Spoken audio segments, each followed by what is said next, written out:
This is Maury Miller. It is December 15th, and I'm going to speak with Charlotte Morecraft and Fred Morecraft. So, Charlotte, just tell me, first of all, where and when you were born. Detroit, Michigan, in July 28, 1934. 34. And who are your parents? My parents are Hugh and Emily Fife. Did you have brothers and sisters? I have a brother, Hugh Fife, Jr. And where does he live? He lives south of Paris on Route 1. Okay, the same area here then. So when did you come to Marshall? Came to when I was 9 years, summer I was 9.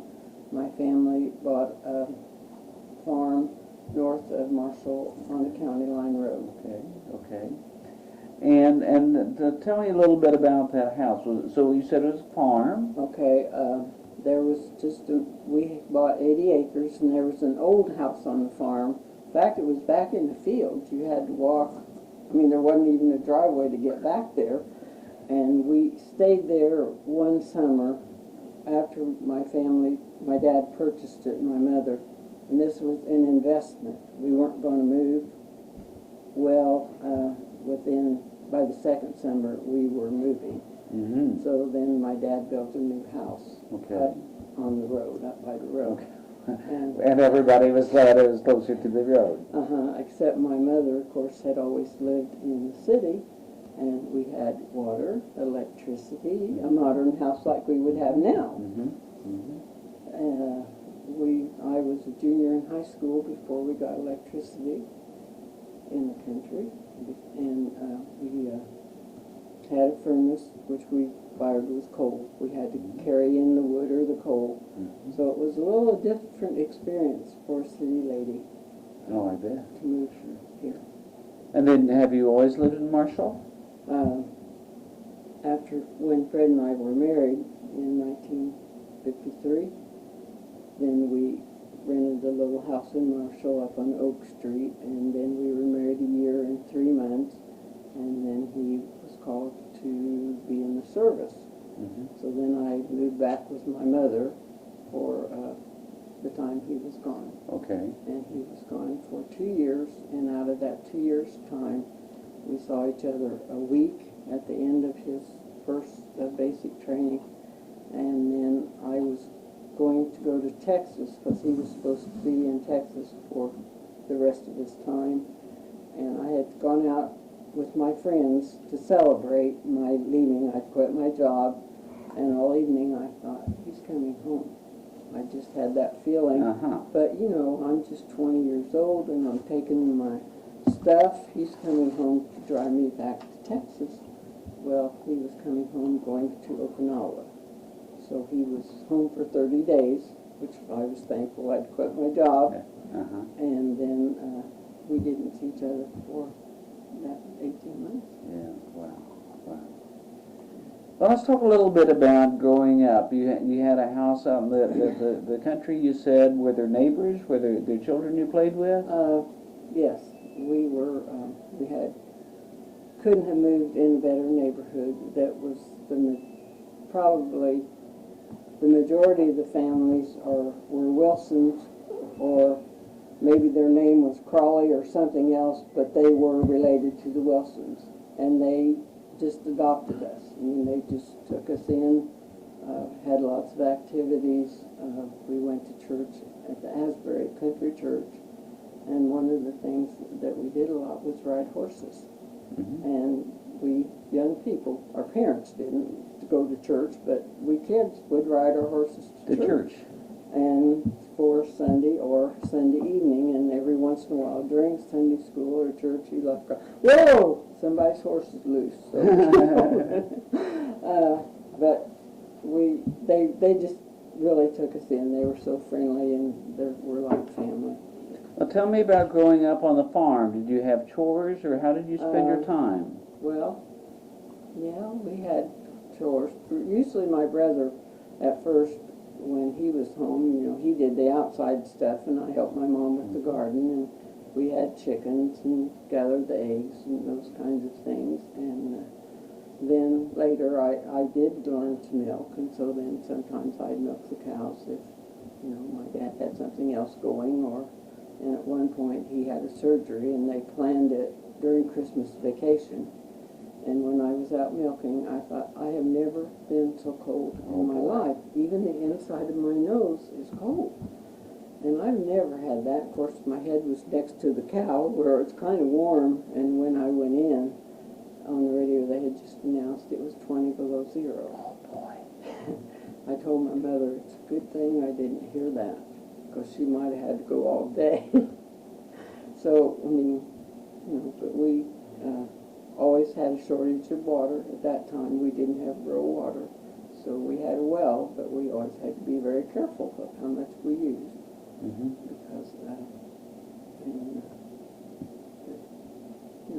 just normal.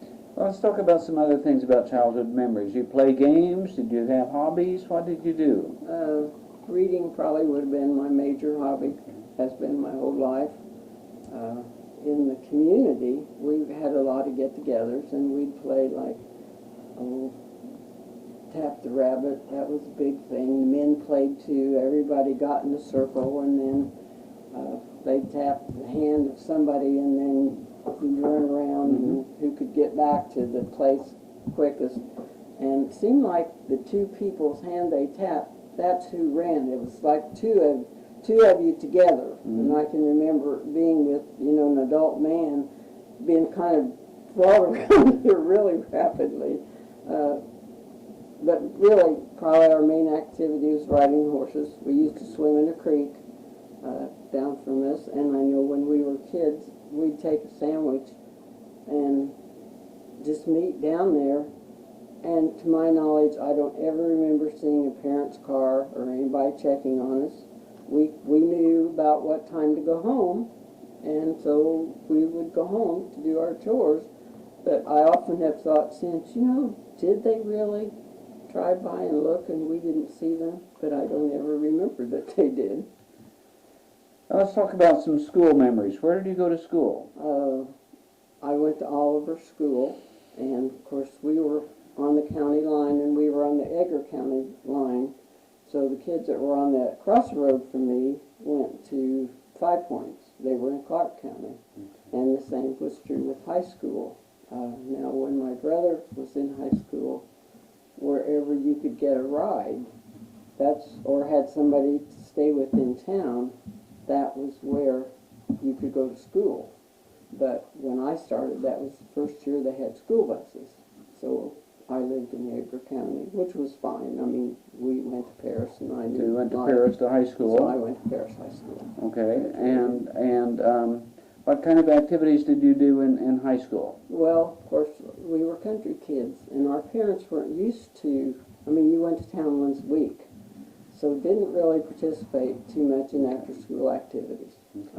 As about my senior year, my dad had a construction job he worked on that was up at Montezuma.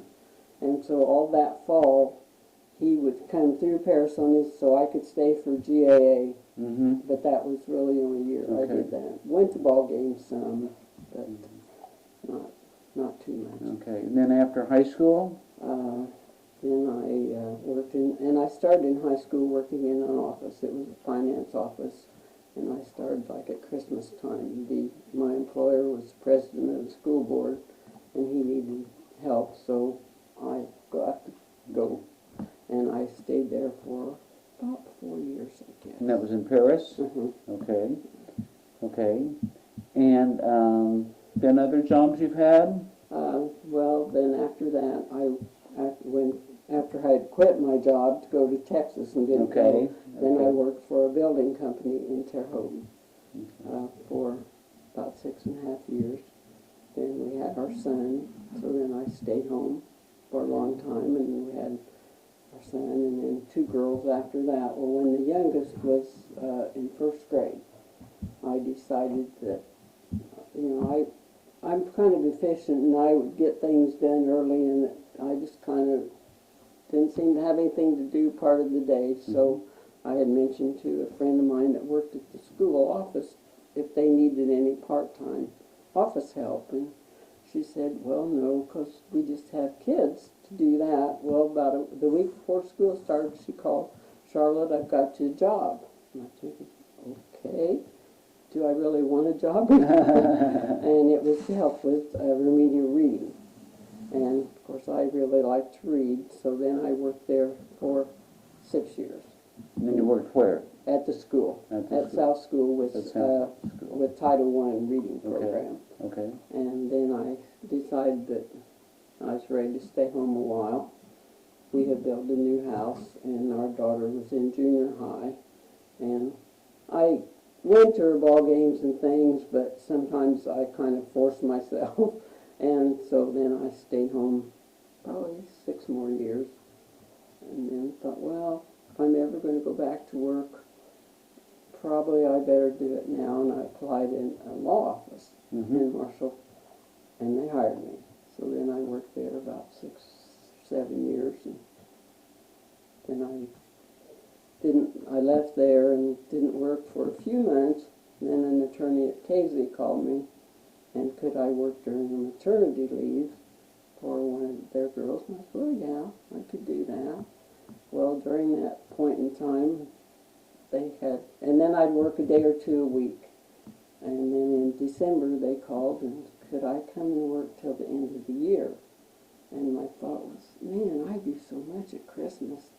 I don't want to work. But they were really good people, so, and so then I worked there 6.5 more years. Well, that was the end of my. So So my you've had career several different was jobs in sporadic, your adult and it life. seemed Okay. like when I decided I wanted to go to work and would apply, thinking I probably wouldn't get it anyway, I did. Okay. Well, tell me about how you and Fred got together. Driving around the Marshall Square. I was with his cousin. She worked in the same office I did, and we're driving around the square. That was very popular during that time. Okay. And so she said, oh, that's my cousin. So we stopped and we talked, and then we got in his car and went for a ride. He had a real cute little, a year, 47? 47 Chevy Coupe. Coupe, and it was kind of a bronzy color and real shiny. And so, you know, he seemed okay. Well, the next morning, because she'd stayed overnight with me, and the next morning when we walked in the door at our office, phone was ringing. And he said, Anna, did you realize you left your billfold in my car? And I drove all over looking for you girls, and I couldn't find you. And so, you know, I've got your billfold. She said, oh, okay. She didn't even realize she didn't have it. He said, now, if you'll come down and fill my car up, because I drove all over, I'll give you your billfold. And I thought, what kind of cousin is that? Well, when we got there, we met him on the square, and we drove back to Earl Simpson's gas station, which was 2 blocks, and it took 13 cents for the gas. So I decided he must be an okay, kind of interesting person. So that was, and then basically we were doing something square dancing in, and a couple nights later, or the next night, he said something to him, well, no, I can't, because I've got a date in Terre Haute. Okay. Well, about 9:30, he showed up at the dance. Took that girl home early. Just to be with you. Well, that's great. That was it. That's a wonderful story. That was it. That's a wonderful story. Yeah. So that lasted 60 years. I was going to ask how long you've We been were married. 60 we years. met in March, and we were married in October. Well, that was 6 quick. months. Wow. Yes, it was. Wow. Okay. Well, I was just have some general questions I want to ask you here about sort of the history. As you think back on your life now, was there a particular person or people that have been big influences that you remember? My 8th grade teacher, probably. Okay, tell about that. Well, in country schools, sometimes you don't go in your class grade because you're the only one. Mm-hmm. And so in the 4th grade, I did all 4th grade. When I got to the 5th grade, somebody had left. So 2 of us that were left went with 6th grade and did reading, literature, and English. And then the next year we went back and did 5th grade. Well, then when I got to 7th grade, I was the only one left. The other girls had left. And so, and there were like 7 8th graders. So I was a good student. There wasn't any reason I just couldn't do the 8th grade. Okay. So I was in the 8th grade. So my teacher and my mother thought that as well as I had done, it would maybe a good idea that I just went on to high school. Well, they had talked to the superintendent, and he'd written back the letter, which I can still remember seeing, wished we had, but, well, I had done well, but as young as I was, he really thought that I would benefit from another year in grade school, rather than being promoted and going on to high school. And so she made it a good, interesting year for me, and I learned a lot and found out in my own mind several things. I knew how to do it because it read a certain way, but I really didn't understand it. So she would have been very instrumental in my life, and my mom. She always was very encouraging. Those are good stories. Another kind of general question, again, as you think back on your whole history of what you've been through, what historical events do you particularly remember?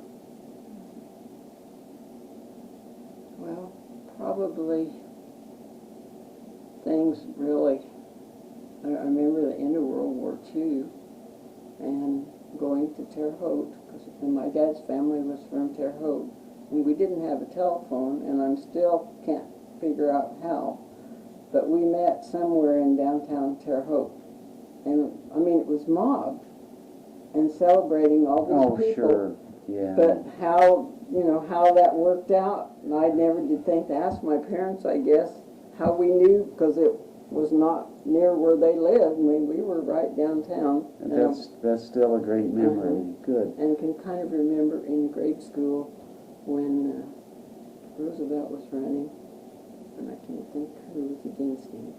Was it Dewey? Whoever it was, anyway, the word out in school was that if he was elected, the kids would have to go to school on Saturday. And we certainly were not in favor of him. Okay. And then, just... Again, thinking back of the whole time of your life and beginning with that farmhouse without water, indoor water or electricity, and what you all have now, what modern conveniences do you think have meant the most to you? Electricity and water. Okay. Because I didn't have it. I mean, I'm very more appreciative than probably somebody had never, because I did my schoolwork with a kerosene lamp in the middle of the table.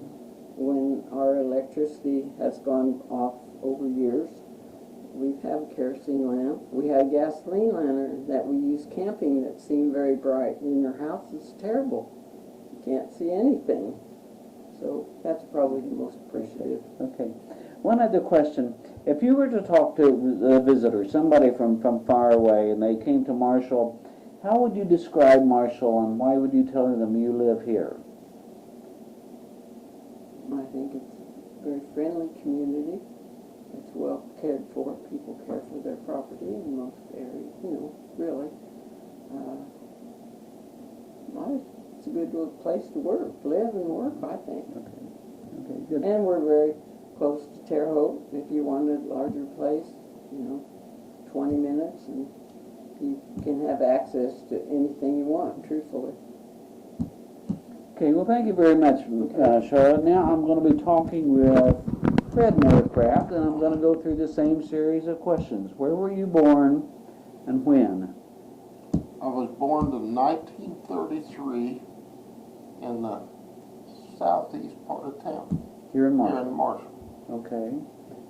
And who were your parents? Slim and Esther Morecraft. Slim. His name was Claude, but he never... Okay, good. And did you have brothers and sisters? I had 7 brothers and sisters. 2 sisters, 6 brothers. And so you've always lived in Marshall? Yeah, Okay, except the 2 years I was in the Army. okay. Well, let's talk a little bit about growing up in Marshall. Tell me about your neighborhood. Which one? Well, there's a lot of neighborhoods. Okay, But we moved a lot. okay, If you could get rent a little cheaper someplace else, you moved. okay, So, you know, you had friends all over town. okay. We even lived in the country some. So you had all kind of friends and buddies and you know, as far as playing games or something, I think we had more fights than we played any games. Well, let's not talk about the fights. Let's talk about some of the things you like to do with your friends. What were some of the things you like to do? Oh, we played in the woods a lot, in the creek. As we got a little older, we hunted a lot, until we was old enough to get a job and work somewhere. Okay. And how old was that? I was 12 years old when I started working in a grocery store 12 years old. for Henry Foreman on the east side of town.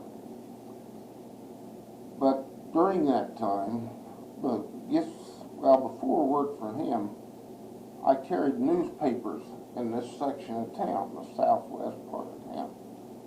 And even after I started working at the grocery store, I still carried newspapers. Well, you were busy with that then. And, you know, something I never told very much, but when I was about 6 or 7, and we lived in town, we had a nice big wagon, and I went and sacked up corn cobs at the feed store and sold those corn cobs for a nickel bag for kindling around town, because everybody had coal stoves and they had to build a fire every morning. So you had customers you sold those corn cobs to every Saturday. Dale Moore, who was a banker, told me the same story. So you and he must have been competitors. Who was this? Dale Moore, the banker? Dale Moore. Dale Murphy?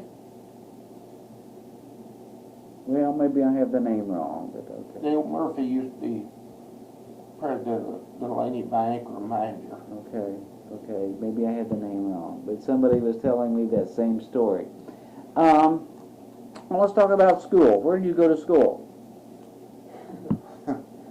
I started school at Oak Grove.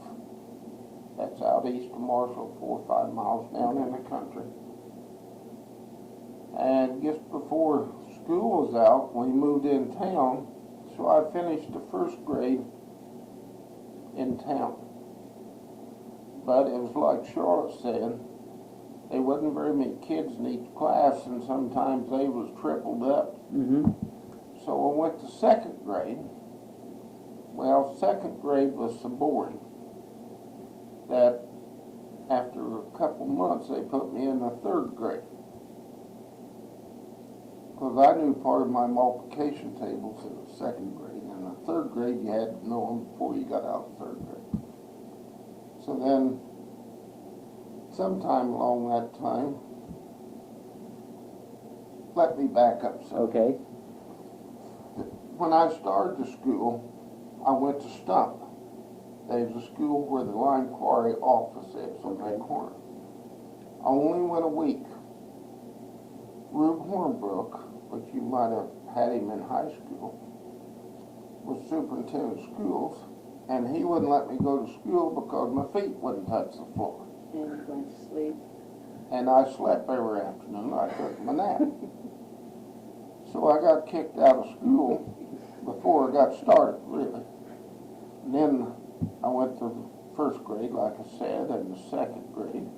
Well, by not getting to go to school at the Stump, that made me a year older starting to school. Mm-hmm. So when I skipped the second grade, that put me back Back right to age the at age school. group. And I had Mrs. Philippi in the third grade. But also we moved back to the area of Stump, and I went to school there again for half a year.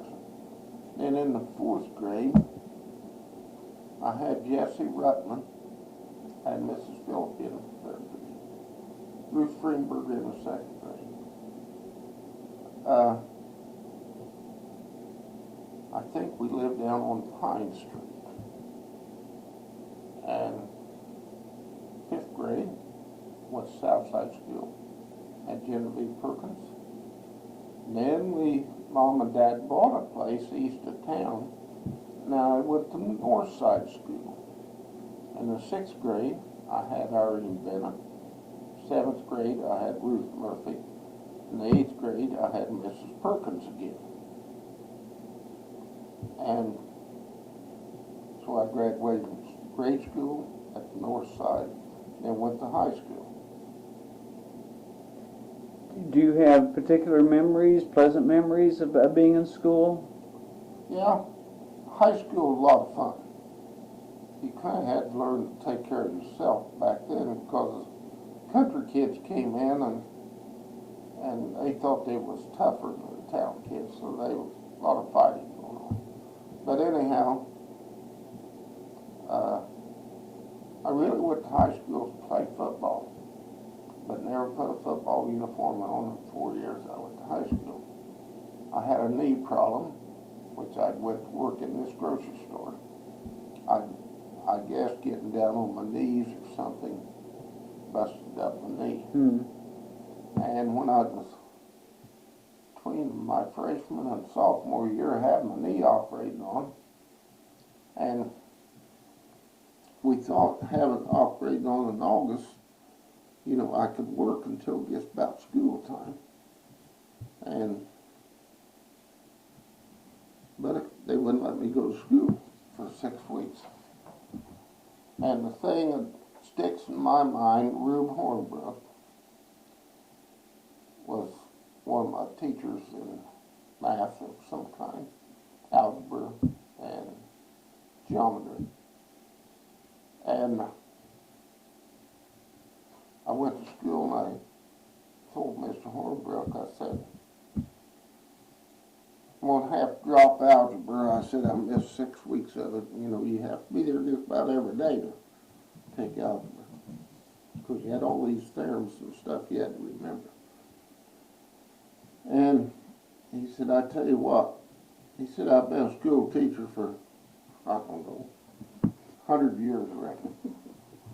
Anyhow, he said, nobody's ever dropped out of my class. And he said, you're not going to either. So in his free periods, he caught me up that 6 weeks. And I don't know whether that was bad or good, but if something sticks in your mind. Well, you didn't play football, but are there other activities of high school that you remember? Not too much, because I worked all the time. I found me a job after school. Of course, I worked in that grocery store until I was 16. And then I'd work in a filling station. And, you know, I'd done anything to make a nickel. I like to be busy. So, Earl Sumption filling station, I worked there. And I don't know where all. Summertime worked on farms and baled hay and a lot of things like that. Okay. Well, what about some of your home and family memories? What did your family like to do together? Well, family was always busy. Of course, there's many of us kids. My dad usually worked 6 days a week and taking care of 7, 8 kids all the time. They was busy, so a lot of things we done is, you know, after the evening meal or something, you played some kind of game, played cards and hide the button and some of this, I don't know if you... Did you have hobbies? Work. Work, that was your hobby, okay. Okay. So then after high school? After high school, during high school, one of the jobs I had was working the clerk service. The manager came uptown and you loafed at the pool room, and everybody in town knew if they needed help, you went to the pool room and you could hire a young guy. Well, he come and hired me to move a pile of dirt one Saturday. And I worked there 2 or 3 years off and on. Never did move that pile of dirt. And then when I got out of high school, I drove a feed delivery truck, and that's how I met your dad, your uncle, your grandpa, and a lot of other good people around the county. And of course I was drafted in the Army, and after I got out of the Army, I went back to work at the service company, but I felt they didn't treat me right, so Bob Flowers come and hired me, and I was parts man at Flowers' Garage for 15 years. Well, I got upset with them. In the meantime, I had learned to lay brick and block, and I quit. It was the first day of school. I don't remember what. First day I worked at South School. In September, August, and they came home from school because it was just a short day, and I was home. Well, they knew something was wrong because I worked. I didn't come home, but I did that day. Well, I'd quit. So I went around several places, put an application in for a job, and I thought, I'll go to the bricklayer's office, the very last place, because I knew I wouldn't get a job. So I went and talked to the BA, and it was just after Labor Day, and he'd had some trouble, and he told me, come back. He said, you go home and I'll call you to get a hold of you. And they did, a day or two later, and I went Terre Haute, and they sent me out on a job that was up at Larry Bird's Connection. And lay a block, and I took my test to get my journeyman's license because I was too old for apprentice. So I started laying brick. Well, in a year or so, there wasn't much work that summer, so I went in business for myself. Well, you worked at the school, built the West Vigo School. Yeah, but that was why I was working out of hall. So I went in business for myself, and I'd done a lot of houses around town. And as a bricklayer. Yeah, brick and block, and we poured concrete. Of course, my son got out of high school and went to work for me. But the last 2 jobs I'd done was the chapel at the Methodist Church and a new wing on the nursing home. You're at Marshall. Yeah. Okay. And I retired when I was 63, and been retired ever since. Okay. But before that, you did the fire station. Yeah. Built the fire station. You built the jail. Yeah, the first jail that was built. So you worked as a bricklayer for how long? Oh, 15 years. 15 years? Okay. And then the last couple, 2 or 3 jobs that I done, I was a general contractor on like a new wing on the nursing home and the chapel on the Methodist Church. You built a building at TRW, that big building. You did a lot. Well, it sounds like it, yeah. So I bricked a lot of houses. We've owned a lot of houses. We bought and sold. And of course, we built a new house out on the Clarksville Road. After I got out of the Army, we bought a house up on 5th Street next to the high school. And then we lived there about 20 years. And I built a new house on the Clarksville Road. And we lived there about 20 years. 15. And this house came for sale. And I bought it, and I don't know, a couple, 2 or 3 years after I bought it, we moved here. We've lived here about 20 years. Okay. Well, that was going to be my next question, is how long you lived in this house. It is a beautiful old house. There's lots of character to it. Let me ask you some of the same general questions that I asked Charlotte. particular people or events that made a major influence on your life? Probably Mr. Hornbrook as a teacher.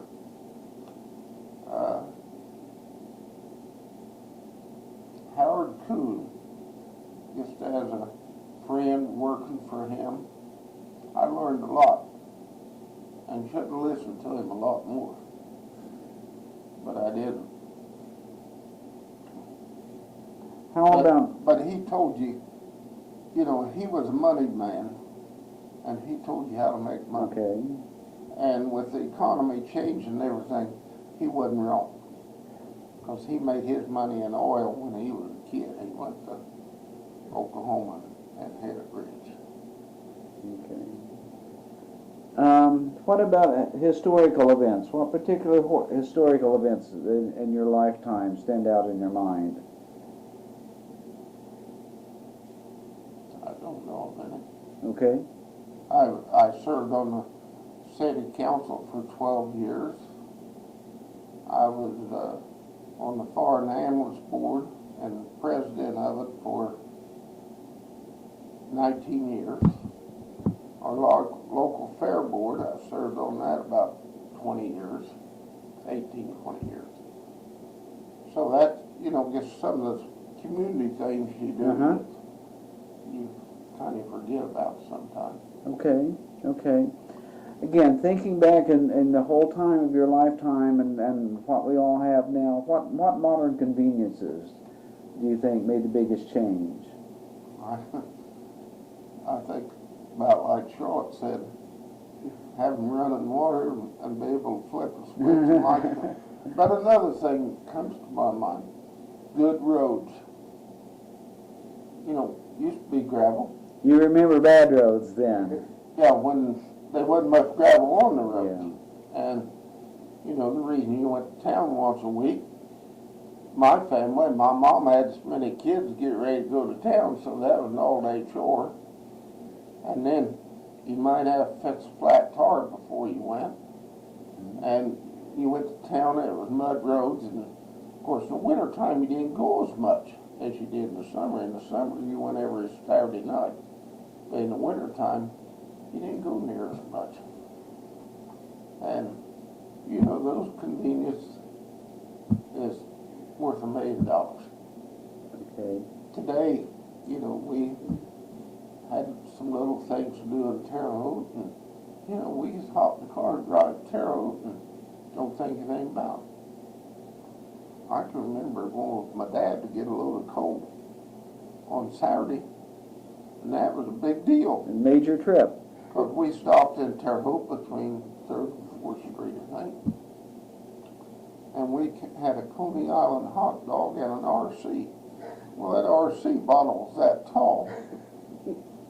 And that was, you know, when Dad said he was going after coal, maybe 2 days before he was going to go, we didn't get too far from him because we didn't want to be left out. that would make the trip something you remember then, yeah.